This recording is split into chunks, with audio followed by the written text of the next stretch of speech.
Good day. The most interesting revelation about the state of the military conflict in Ukraine today comes from the British Ministry of Defence, which has provided its usual defence intelligence update. These are routine defence intelligence updates, which it provides on a daily basis. And I'll just read it out because this is what it says. Over the last week, Russia has continued to make small advances in its attempt to encircle the Donbass town of Bakhmut. The MO3 and the H32, the two main roads into the city for Ukrainian defenders, are now likely both threatened by direct fire following the Russian advances. Earlier in the week, Wagner paramilitary forces highly likely seized a subordinate road which links Bakhmut to the town of Siversk.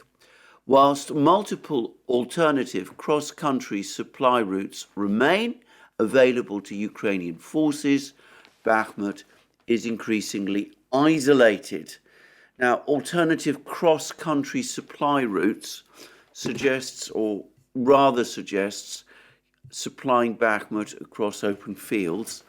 I don't think this is actually a practical option if we're talking about heavy equipment, armoured vehicles, ammunition, fuel, food, that sort of thing. So I suspect that Ukrainian troops could withdraw from Bakhmut over these open fields, but I doubt that the city, the town, the troops in the town can be kept supplied for very much longer, always assuming, of course, that what the British Ministry of Defence is saying is true. Now, what makes that all rather interesting is that the head of the Wagner organization, Yevgeny Prigozhin, is now actually taking a more, shall we say, guarded view about the situation in Bakhmut, about the state of Bakhmut's encirclement, than the British Ministry of Defence is. Whilst the British Ministry of Defence appears to accept that the Russians now have effective fire control over all the main roads that lead into Bakhmut and which were used by the Ukrainians to keep the garrison in Bakhmut supplied, Prigozhin continues to insist that this is not the case. He accepts that the more southerly of these two roads, the one that passes through Ivanivka, is under what is now referred to quite regularly in discussions of the war as fire control. It can be shelled, in other words, by Russian artillery. The Russians are now said to be edging even closer to Ivanivka itself, as well as to Chasov Yar, further west. Some reports I've seen now put them only a kilometre away from the village, and of course the road passes through the village, and modern artillery, even less modern artillery, can easily strike a road that is just a kilometre distance away. So clearly the southern road, the road that passes through Ivanivka, is under direct fire control, but the more northerly road, the one that apparently originates in Konstantinovka, I'm not sure about the layout of the roads.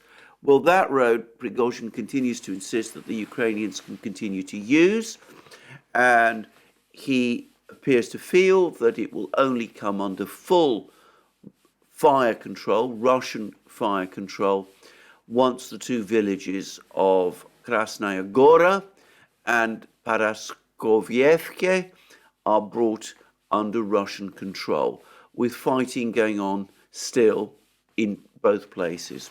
By the way, whilst I'm on the topic of Prigozhin, he's also somewhat deflated claims that had been appearing last night in the Russian media that Ukrainian troops have pulled out of northern Bakhmut. The Russians have broken through into Bakhmut from the north, as well as, by the way, from the south, from the area of the village of Opitnoye. And there's been fighting, as I've said, for some time going on in the residential areas.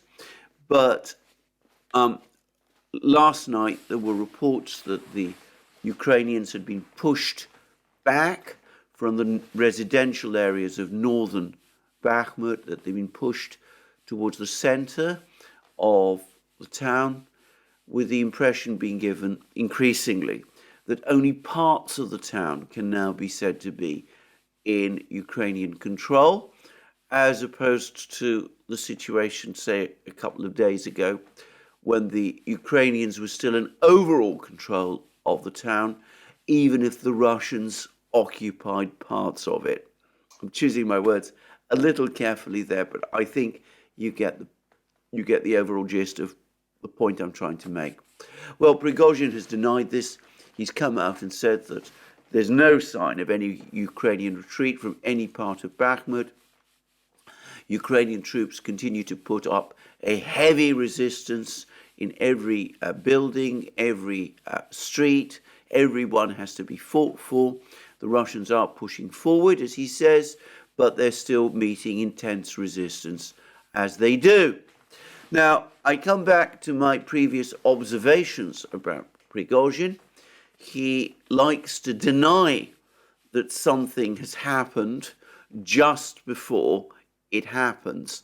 And the reason he does that is because he wants to make absolutely sure that he's the first person to announce authoritatively either the encirclement or the capture of a particular place.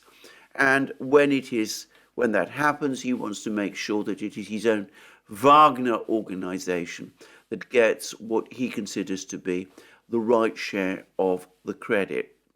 Well, I am not on the ground in Bakhmut, obviously. I'm not physically there.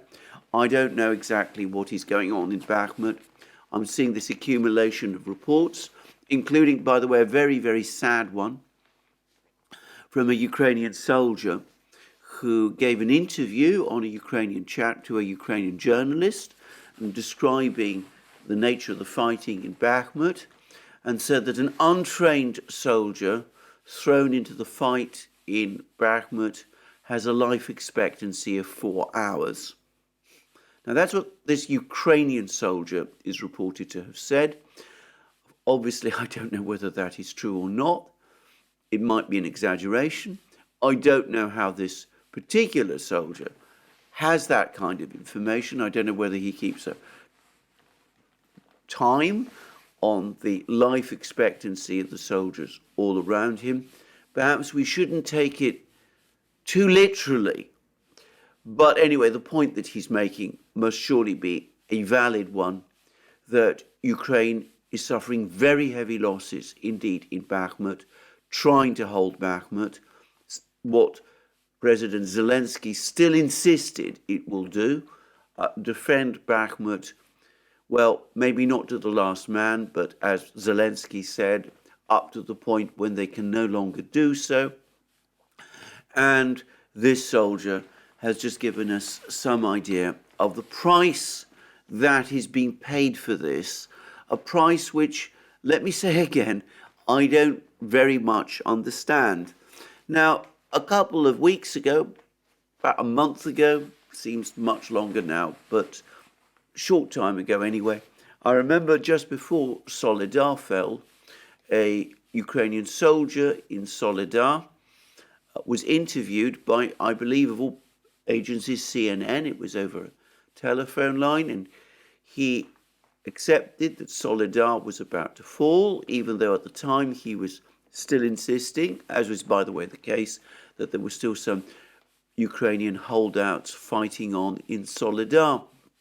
And this soldier also said that he'd received no orders either to retreat or to surrender, and that some kind of a retreat had taken place by some military units, Ukrainian military units from Soledar, and this made him feel betrayed to some extent, because he and his comrades had been left behind without them being told that that was be the case. Anyway, this soldier, whilst bravely insisting that the Ukrainians were still fighting in Soledar, begged the question of why. He said that Soledar was bound to be captured by the Russians, so why all this sacrifice of lives to defend a place which was, to all intents and purposes, already lost? Now, that was true of Soledar. It is true of Bakhmut as well. I've been arguing since August that Bakhmut is undefendable, or rather would not be defended, could not be defended in the face of the forces that the Russians are deploying for an indefinite length of time. I've suggested that the point has long been passed when Ukraine should have pulled back from Bakhmut. The United States has been giving Ukraine the same advice. We hear that others have been doing so as well.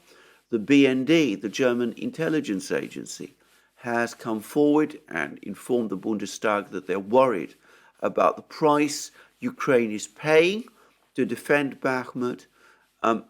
All of us are baffled by this Ukrainian decision to cling on to Bakhmut for as long as they've been doing. There's all sorts of theories as to what is the case. There's said to be a big honeycomb of tunnels under Bakhmut, as there were, by the way, under Soledar. These are presumably the product of the salt mining that goes on in this area. And it's been suggested that the Ukrainians have all sorts of secrets that they're trying to hide there. I've even seen some suggest that tactical nuclear weapons may be located there. Well, I know nothing about that, and I've seen no evidence so far that this is the case, but I'm perfectly willing to believe that the Ukrainians have been hiding something in these tunnels. I would say that when Soledar was captured, the tunnels were apparently searched, though I doubt that they've been searched very thoroughly in the short time since Soledar fell. But anyway, there has been some kind of a search, and it doesn't seem to have come up with anything very interesting. We had the same kind of speculations about Mariupol and what was being hidden in the labyrinth below the Azovstal steelworks. And, well, the Russians did go on searching through the various tunnels and bunkers that had been built under the Azovstal steelworks in Mariupol. But again, nothing of any significance appears to have been found there. And I'm going to make a guess. I don't think personally that anything of any very great significance is hiding in the tunnels or below either Soledar or Bakhmut. I don't think one can find an explanation for this determination of the Ukrainian leadership to cling on so grimly to these places, long past the point when it made any strategic sense for that to happen. I think that this is all down to some kind of psychological factor. I've seen some people suggest, I've had an email, by the way, suggesting that apparently a member of Zelensky's family died fighting in Bakhmut, and this may have hardened his determination to hold on to Bakhmut, lest the sacrifice of this family member be in vain. Well, I have to say that is the calculation that President Zelensky is making. I think it's a bad one. I think it's a wrong one. I think the leader of a country at war should not let those kind of factors, personal factors, influence his decision-making.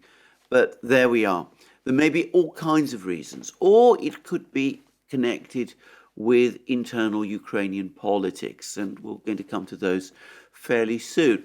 But anyway, lots going on in Bakhmut, but all the indications are that even if the ring around the Ukrainian garrison there has not closed tightly, even if it's still possible for some people to go in and out, and I noticed, by the way, that it's some time now since any Western journalists were able to visit Bakhmut itself.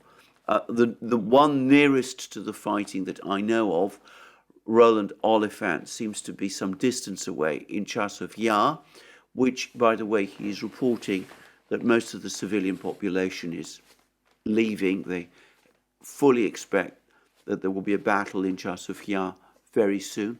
But anyway, the nearest reporter, Western reporter that I know to the fighting area is Roland Oliphant, who writes at the Daily Telegraph.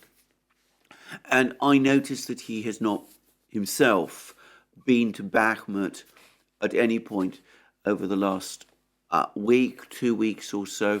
Something, by the way, which I think is extremely wise and which I commend him for. I think it would be most reckless and irresponsible to try to enter a town like that in the middle of this kind of battle, getting himself trapped, causing problems for his family, but perhaps also, more importantly, causing problems for the Ukrainian troops who would be defending him. Anyway, that is the situation in and around Bakhmut. Now, yesterday, I talked about the fact that there was all sorts of activity on other parts of the front line. In Vuhledar, in Zaporozhye, in the northern area of Kremenaya, Svatovo, Kupiansk, etc. I've now seen what appear to me to be reliable reports that in order to prevent a collapse of Vuhledar, Ukrainian defenses in Vuhledar, Ukraine was obliged to transfer troops to Vuhledar from the Bakhmut area. So that perhaps to some extent accounts for this reduction in brigade totals that Bernhardt at the Moon of Alabama has spotted near Bakhmut. It's fallen from 27 to 18. The Ukrainians have been forced to reassign troops primarily to Vuhledar, but I suspect also before long to other places, other parts of the front line as well.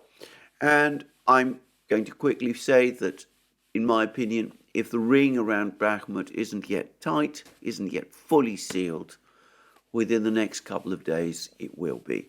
And any Ukrainian troops unfortunate enough to be still within this ring, inside Bakhmut, when it closes tight, will in effect be trapped and will have to face the difficult choice of either fighting on to the end or going into captivity. Anyway, we're not quite there yet, but we're coming very close. And I'm going to say straight away, I sense, especially after reading this British military intelligence update, a sense that the end game in Bakhmut is now upon us. Before I finish, I should say that British military intelligence updates need to be handled with great care. The British often give what I find strange interpretations of what's going on the battlefields. Is they are writing about the situation in Bakhmut in the way that I've just read out, then that does confirm, to my mind, conclusively, that the situation there is very grave indeed.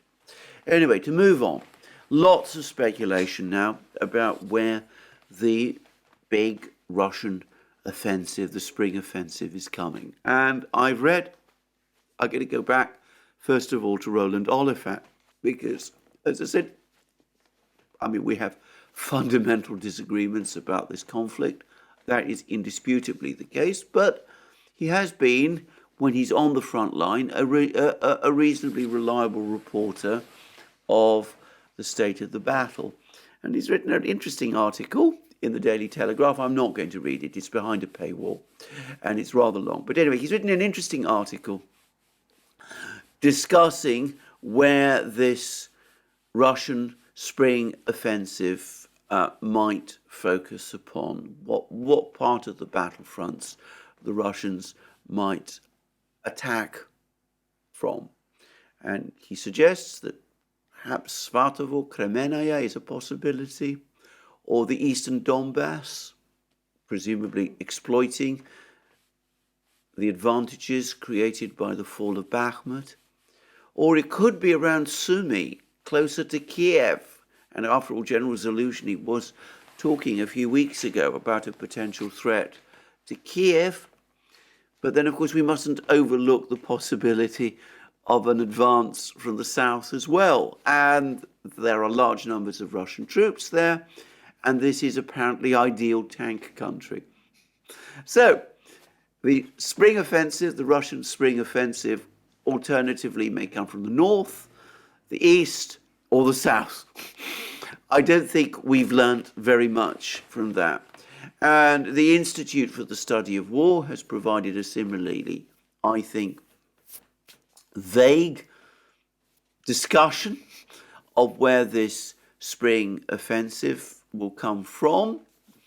And I'm not going to comment on it in any further detail, except to say that it is absolutely clear that the Russians have the West utterly baffled about this. The Western powers were caught by surprise when the Russians pulled their troops out of Kherson region. They were able to pull them out of Kherson region without either the Ukrainians or the Western powers really noticing. I can remember the British military intelligence update at that time talking about the great difficulty of pulling these troops, these Russian troops, across the Dnieper River, how this would be an operation that would probably take several days, how they might have to leave some of their equipment behind. And in fact, by that point, the Russians had already pulled across, taking nearly all their equipment with them. So the Russians were able to keep everybody fooled and guessing about that. And they've also succeeded, so far as I can see, in keeping everybody fooled and guessing about this offensive that they are perhaps, probably, presumably planning. And I've been following the reports very carefully. I can't help but think that if Western governments knew where this big offensive was coming from, what direction it was going to take, by now something of that would have leaked out to the media. And the fact that nothing like that is appearing, that we're getting these strange articles which basically say, well, it could come from any place and in any direction, that tells us that the Russians have successfully managed to keep their plans fully secure. And that has some rather interesting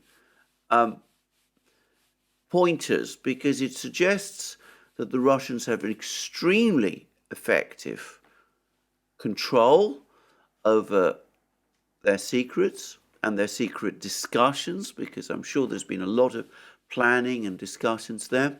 It suggests that whatever Western or Ukrainian intelligence operation is operating in Moscow or closer to the front line in the headquarters has essentially broken down. The Western powers perhaps don't have spies who manage to infiltrate the higher commands of the Russian military. It's an interesting fact in itself, or the Russian political service. And as I said, the result is that everybody seems to be left guessing. And it's curious that with all this vast amount of intelligence that is gathered through satellites, through signals and all of those sort of things, that isn't proving particularly successful either. And again, on the question of signals intelligence, it looks as if the Russians must be operating pretty tight discipline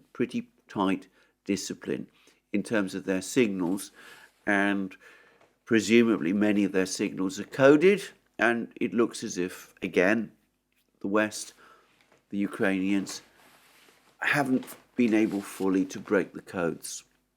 Or perhaps they have, but that this is so secret that this information can't be shared, in which case it's to all intents and purposes useless. Anyway, that's all I wanted to say on that particular point, but I would say this.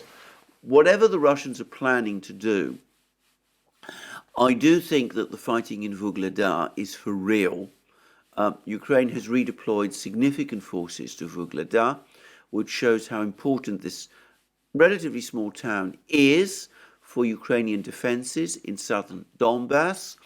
I don't know whether the Russians have been reinforcing their positions around Vuhledar, but I suspect that the Russians will indeed make a major effort at some point over the next few weeks to capture Vuhledar.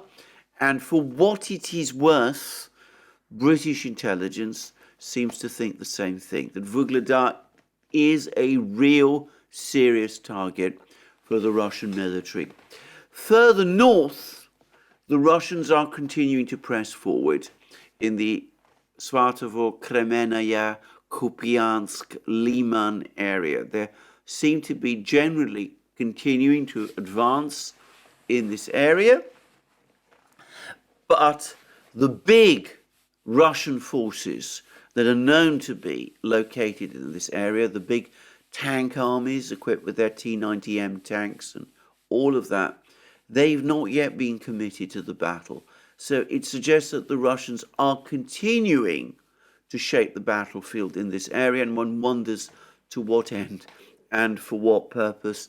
And again, I would personally be surprised if this fighting in this particular part of the conflict zone isn't for real as well.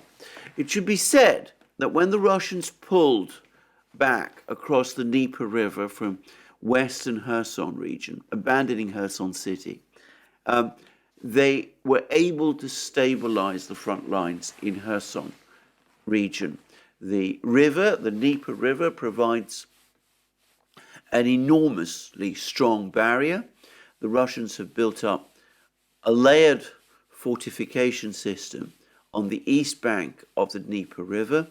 There have been various penny packet Ukrainian attacks, attempted Ukrainian attacks, trying to cross the Dnieper River, trying to capture particular islands in the Dnieper River. All of these attacks appear to have failed, and apparently with heavy losses. And the Russians have stabilized fully the front line in this area. Whereas the same is not true to the same extent further north in the Svatovo, Kremenaya, Kupiansk area. The Kharkov offensive was, in my opinion, a bigger blow for the Russians than the Kherson offensive was. It did weaken their positions overall in northern Donbass, in Kharkov.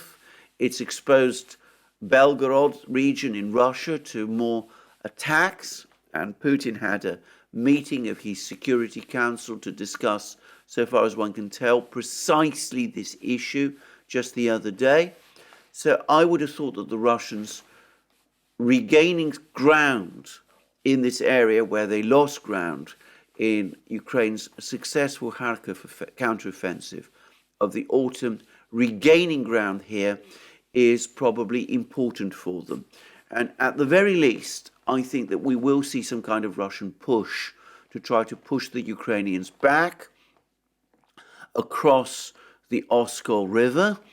And given that the Oskol River itself is a very small river, relatively easy to cross, I would not personally be surprised if we see a bigger Russian offensive in this area shaping up over the next few weeks. But anyway, those are my guesses.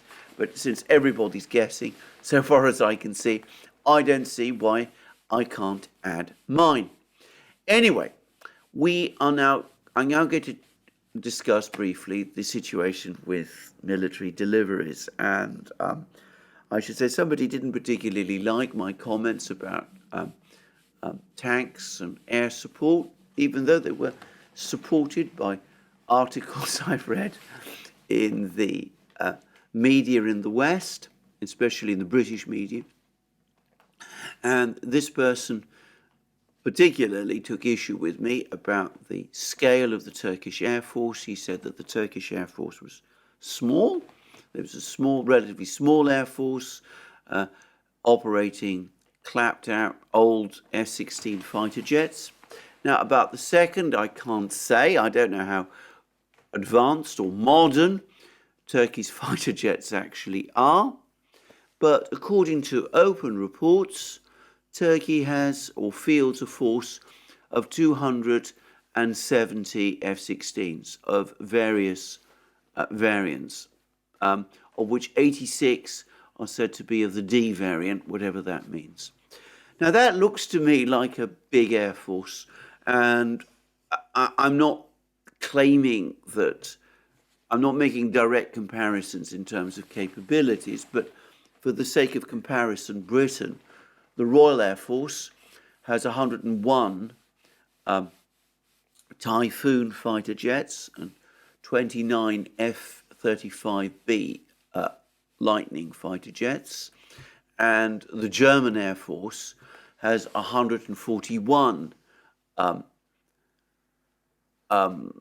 Typhoon fighter jets with 38 more on order.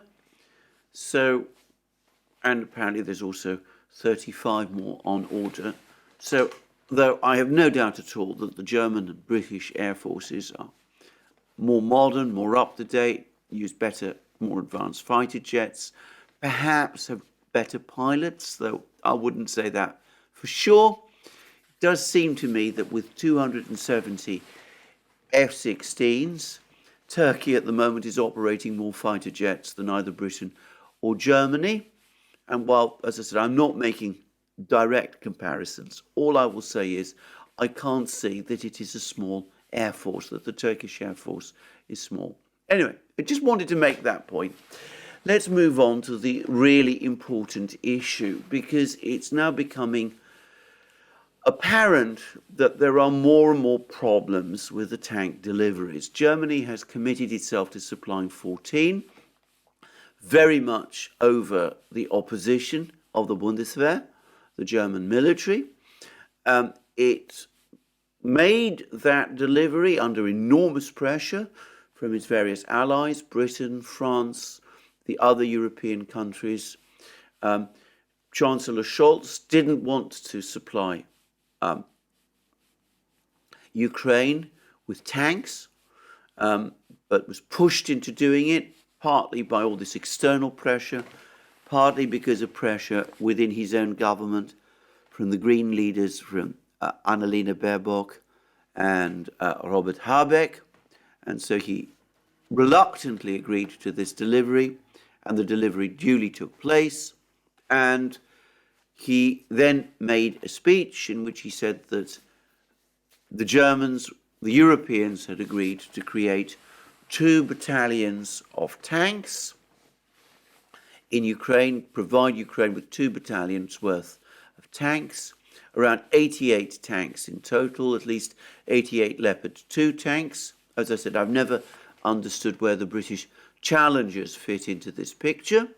And it's clear that Scholz was expecting that other European countries would then come forward and supply their own tanks. After all, they all ganged up on him and put pressure on him to supply the Leopard 2s and to authorize the export of Leopard 2s. Now, I've noticed since that announcement was made about 10 days ago that there's not actually been a huge rush of countries across Europe publicly announcing that they're supplying Leopard 2s to Ukraine. And I'm now reading in the German media that the Germans are now beginning to wonder whether other countries are indeed going to be prepared to part with their Leopard 2s. Some of them are in bad condition. Some are needed by the militaries of these countries. There's a great deal of reluctance on the part of the militaries to part with Leopard 2s.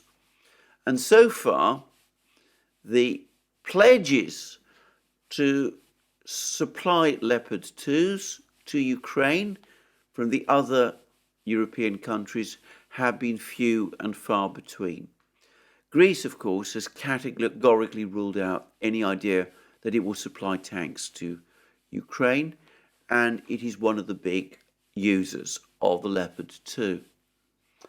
And it seems that the Germans are now starting to feel that they were taken for a ride, that they were maneuvered into making this announcement that they were going to supply Leopard 2 tanks to Ukraine on the assumption that others were going to do the same. And now that that's happening, they are frankly annoyed and angry with their so-called partners because they're not coming forward and they're not supplying Leopard 2 tanks. And there's now serious queries about whether these 2 battalions worth of Leopard 2s are indeed going to appear anytime soon on the Ukrainian battlefields. Well, I'm not going to speculate about this. I would have thought that this is such a politically charged and embarrassing issue that the pressure is going to be there very much on to drum up the necessary numbers of Leopard 2s. But again, we come back to this question: how quickly can these Leopard 2s be supplied?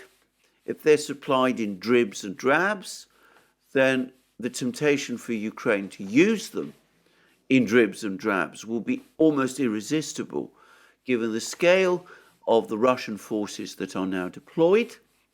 And in the alternative, if they are supplied more quickly, some of them might not be in particularly good condition. One gets the sense that militaries across Europe do not want to part with their working, up-to-date, reliable Leopard 2s. They're going to prefer to pass on their, shall we say, less well-maintained Leopard 2s, and that the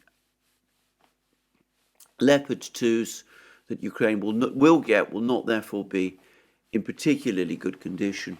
And of course, we always come back to the problem of training with these machines.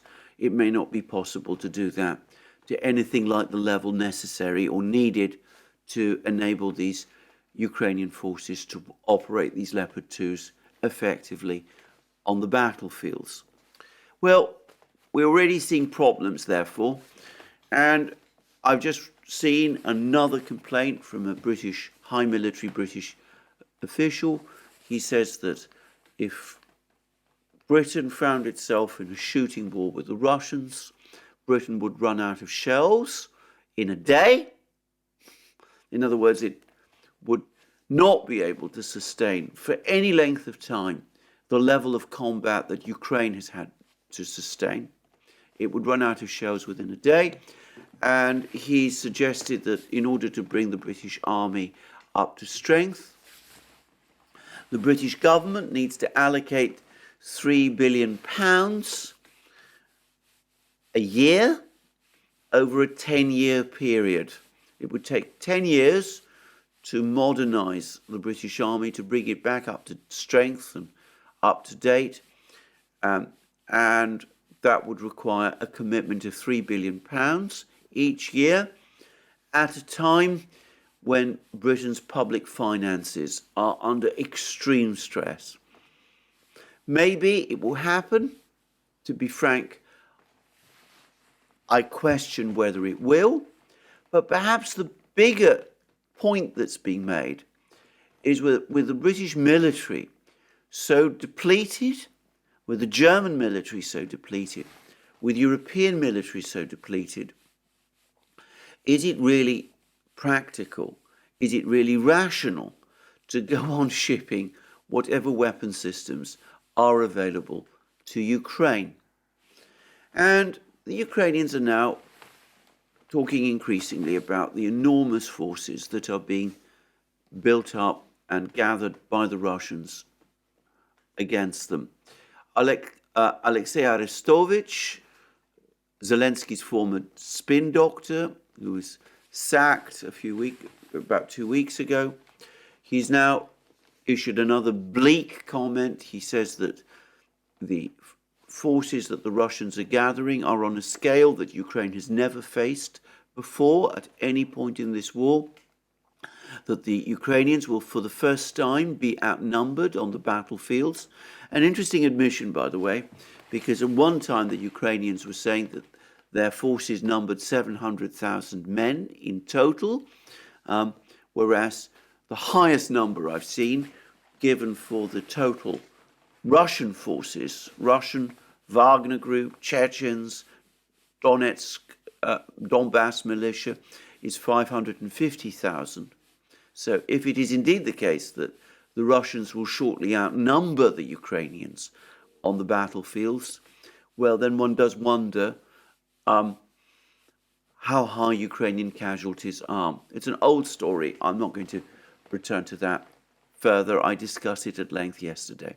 But anyway, Arestovich said that these forces that are coming together are enormous, and he didn't say that Ukraine is definitely going to lose against them, but he did speak about this as being a massive trial that Ukraine is going to face, and it's not difficult to see his doubts.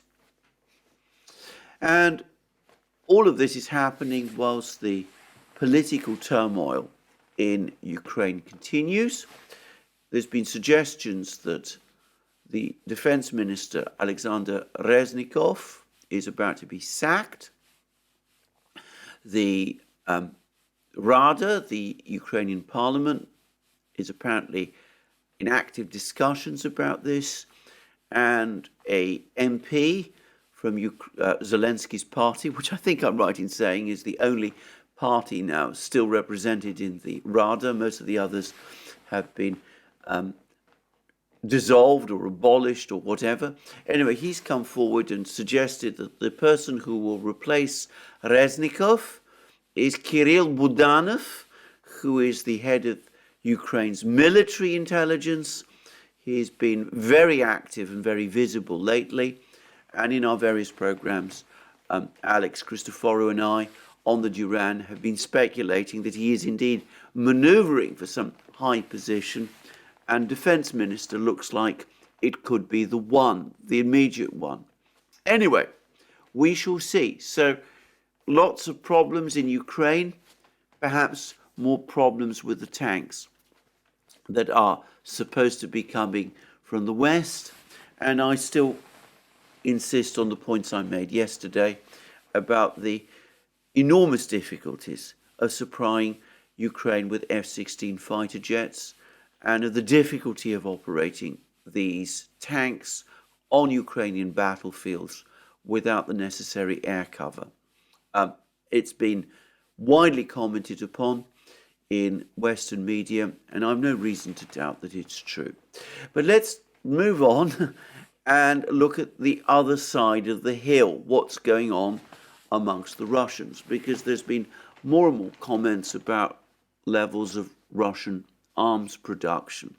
And it's necessary here to point out that the man who seems to be in overall charge of Russian arms production is Dmitry Medvedev, who is now deputy chair of the Security Council, Russia's highest policy-making body, in other words, directly subordinate to Putin, and he is also deputy chair of the Military Industrial Commission, which supervises the work of the defense industries.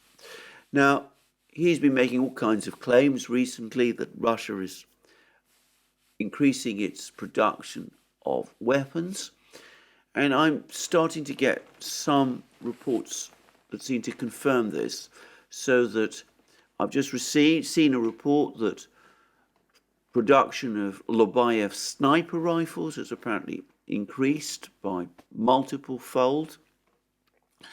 Production of anti-tank weapons has increased by 5-fold. That was the most intriguing glimmer of a report was one which said that the Russians are able to replace every big cruise missile attack, they're able to replace all those cruise missiles that are used in these attacks on Ukraine. They can replace them all within the space of a week, that their production, in other words, is equivalent to their weekly production, is the equivalent of one big missile attack on Ukraine. Now, that is intriguing. I should say that there's no doubt at all that the Russians are building more cruise missiles.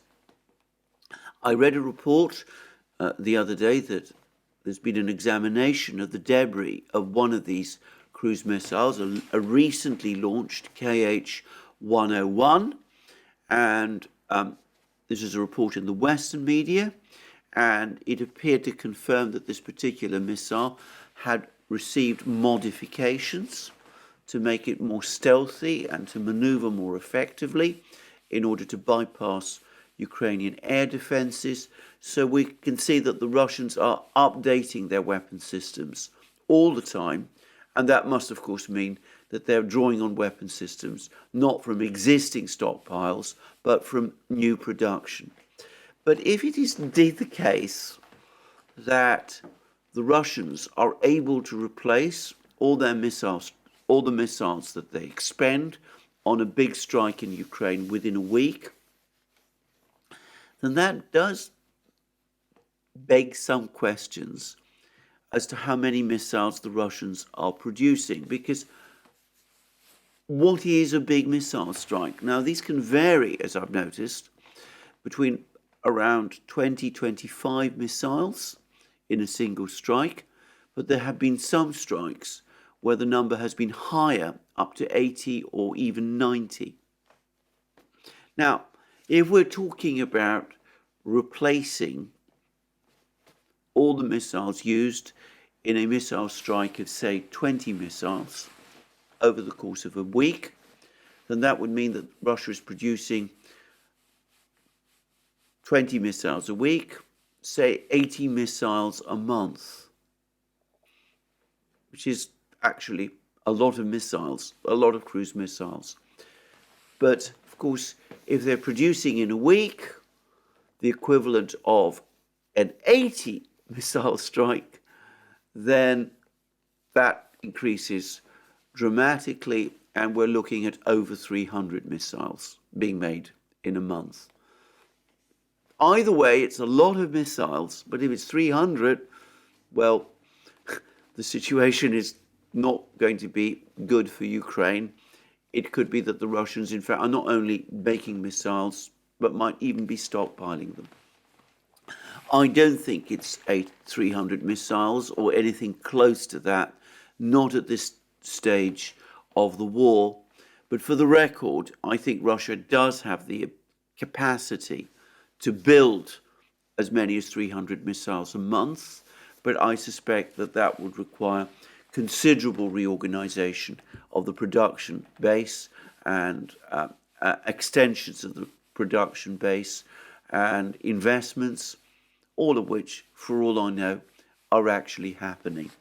But one way or the other, the Russians seem very, very confident that military output is going to increase very considerably this year over last year, and that their armed forces are going to be equipped with large numbers of very modern weapons over the course of this year. Now that, by the way, suggests a number of things. Firstly, that hopes that the Russians are going to run out of weapons are misplaced. Secondly, that if the Russians are building up military production at this kind of speed, then this isn't just to equip the huge new forces that they're going to be raising for the long term, and which were discussed at that defense ministry meeting a few weeks ago, which Putin attended. It suggests that they must be building up large forces to win the war in Ukraine itself. And that also suggests to me that the offensive, the Russian offensive, is going to take place, the big offensive, isn't actually happening, and perhaps isn't going to happen over the next couple of weeks. But it is going to come when more of these weapons have been available, have been made available, and have been distributed to the units. More shells, more missiles, more aircraft, more tanks, more infantry fighting vehicles. There was a report just the other day that the Russians have just received or delivered to their army another batch of BMP-3 infantry fighting vehicles, for example. So, a huge tidal wave of men and machines is being built up to sweep on Ukraine. And this is, I have to say, something of a contrast to this difficulty that the Western powers are having cobbling together 88 tanks. Now, I've said this many times, I'm going to say this again. I think that the only way out is through negotiation. In my program yesterday, I discussed how perhaps within the United States, the US government, pressures to negotiate before this tidal wave sweeps on Ukraine may be increasing, they may be growing. We've had those reports from the RAND Corporation, from the CSIS, from the IMF. We've had leaks to the Swiss media from German sources about possible discussions of deals done about giving up territory, Ukraine giving up territory in return for peace. We've now seen the former Israeli Prime Minister, Mr. Bennett, coming forward, and he's given an interesting account of the negotiations in March. Now, Kirill Budanov, the man who is soon apparently to become Ukraine's defense minister, has come forward and has alleged that the negotiations that Ukraine engaged in the spring, in March, which led to the Istanbul agreement, were not for real, that they were bogus, that Ukraine was simply stringing Russia along, and that was really not a real negotiation at all, which would, by the way, mean that Boris Johnson's intervention in ending those negotiations really didn't matter.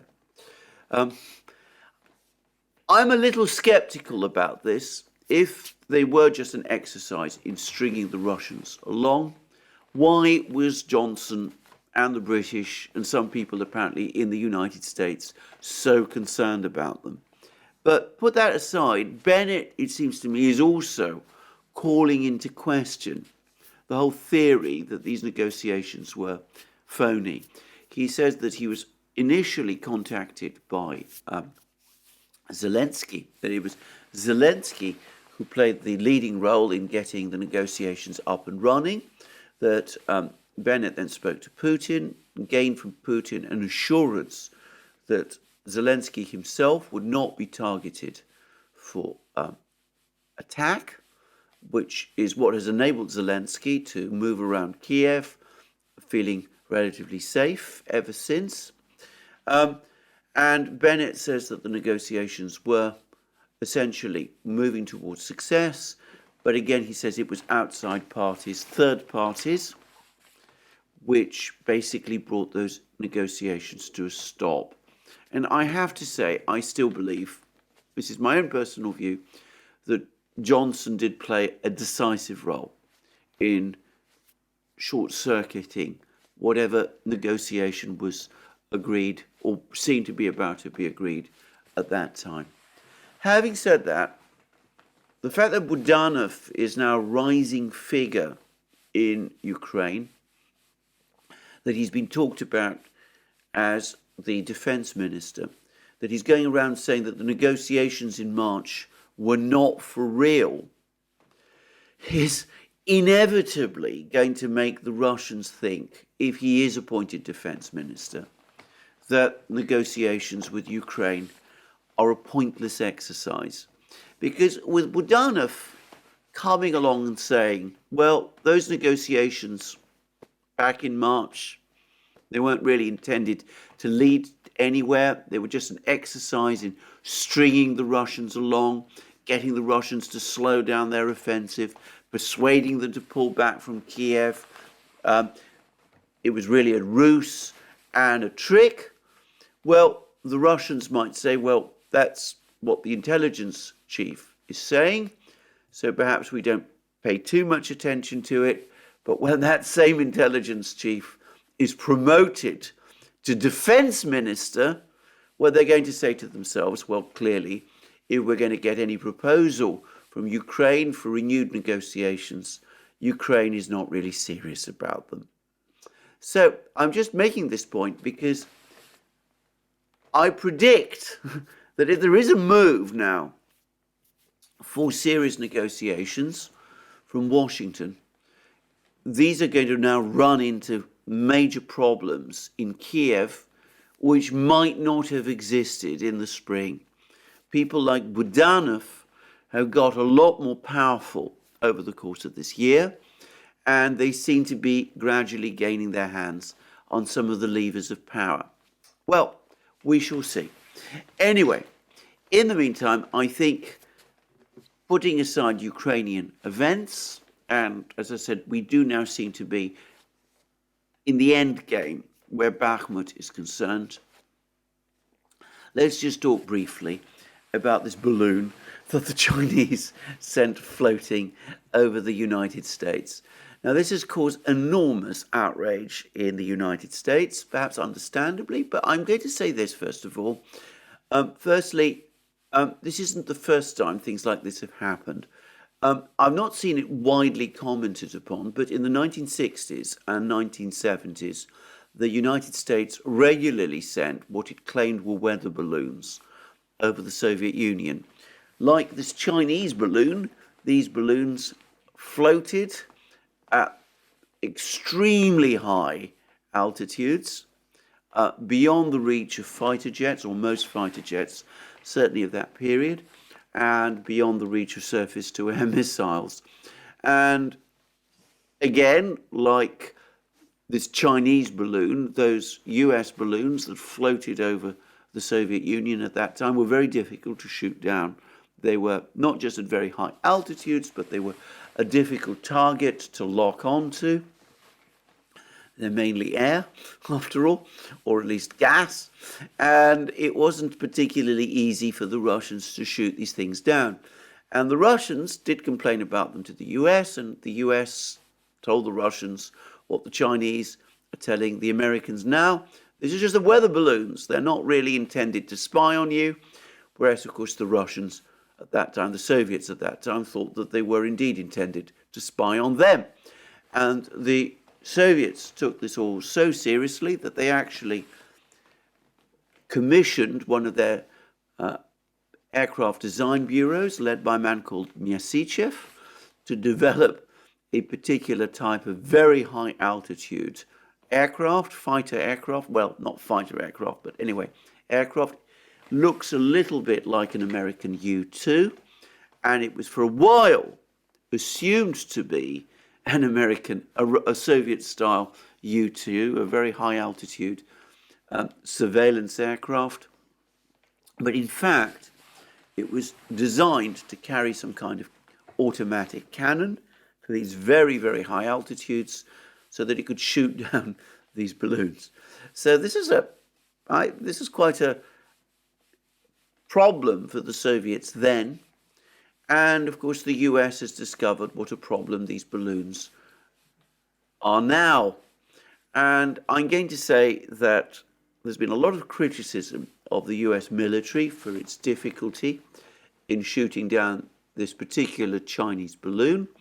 I think people, before they criticize and ridicule in the way that they have been doing, need to recognize that these are not easy targets to shoot down.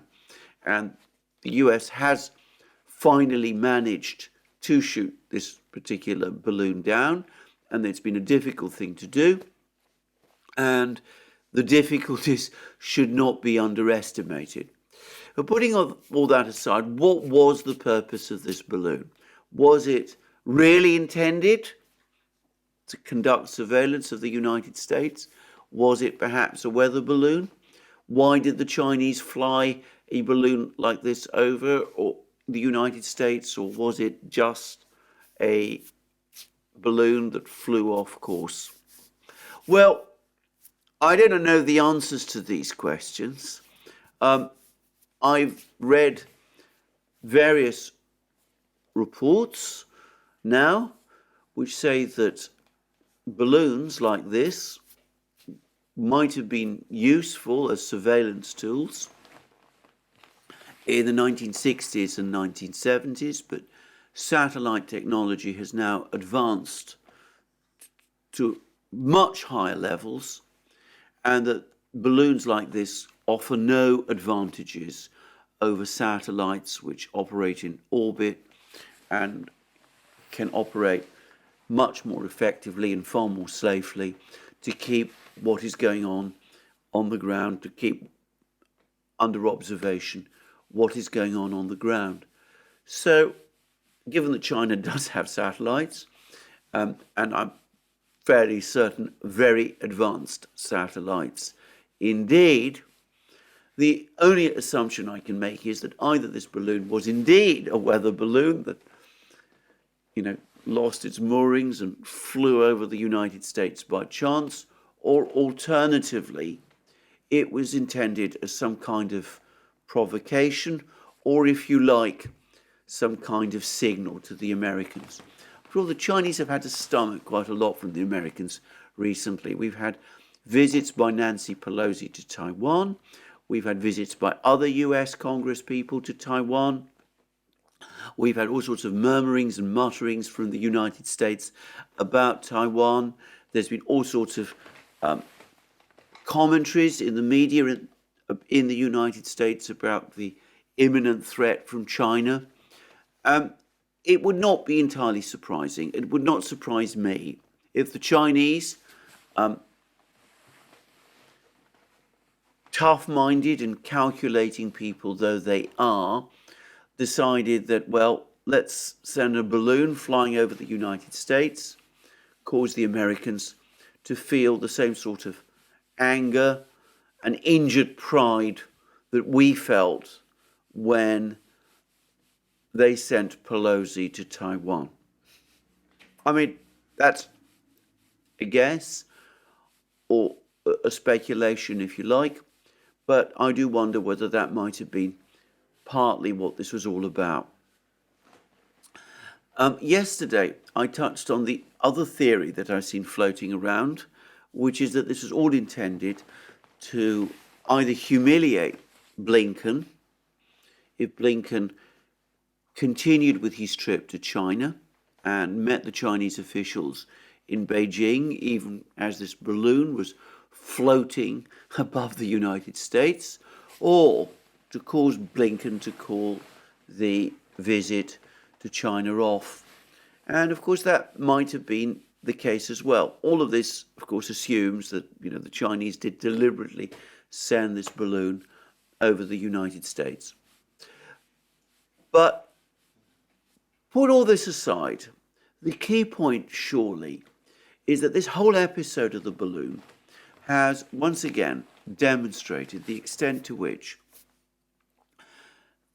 the conflict, the real global conflict now, is not between Russia and America, it is between the United States and China. The Ukraine war is a sideshow. It's not the major concern of the United States. China is. And as far as the Chinese are concerned, it is the Americans who are obviously making the running in this conflict, but the Chinese repeatedly are insisting that whatever the US throws at them, they're able to hit back and that they won't back down. And as I said, if this balloon was sent over the United States in response to Pelosi's visit to Taiwan, well, it would perhaps be making precisely that sort of point. And that, to my mind, brings us back to Ukraine, to the Ukraine conflict, because